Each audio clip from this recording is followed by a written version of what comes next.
Mark 13. As he was leaving the temple, one of his disciples said to him, "Look, teacher, what massive stones, what magnificent buildings." "Do you see all these great buildings?" replied Jesus. "Not one stone here will be left on another. Every one will be thrown down." As Jesus was sitting on the Mount of Olives opposite the temple, Peter, James, John, and Andrew asked him privately, "Tell us, when will these things happen? And what will be the sign that they are all about to be fulfilled?" Jesus said to them, "Watch out that no one deceives you. Many will come in my name, claiming I am he, and will deceive many. When you hear of wars and rumors of wars, do not be alarmed. Such things must happen, but the end is still to come.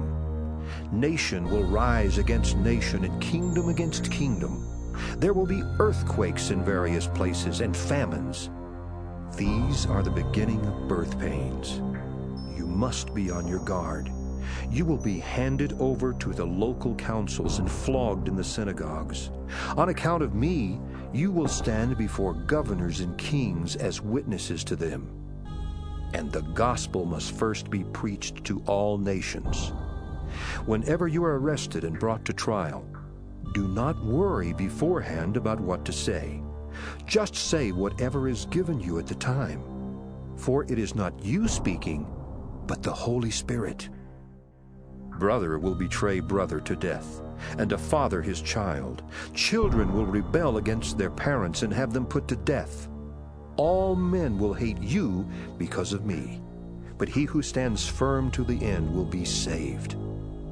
When you see the abomination that causes desolation standing where it does not belong, let the listener understand. Then let those who are in Judea flee to the mountains. Let no one on the roof of his house go down or enter the house to take anything out. Let no one in the field go back to get his cloak. How dreadful it will be in those days for pregnant women and nursing mothers. Pray that this will not take place in winter, because those will be days of distress unequaled from the beginning when God created the world until now, and never to be equaled again. If the Lord had not cut short those days, no one would survive.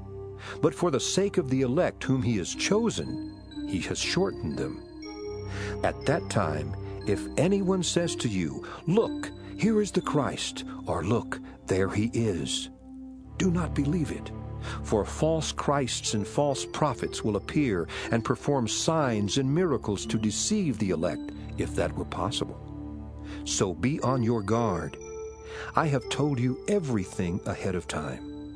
But in those days following that distress, the sun will be darkened and the moon will not give its light. The stars will fall from the sky, and the heavenly bodies will be shaken. At that time men will see the Son of Man coming in clouds with great power and glory, and he will send his angels and gather his elect from the four winds, from the ends of the earth to the ends of the heavens. Now learn this lesson from the fig tree. As soon as its twigs get tender and its leaves come out, you know that summer is near.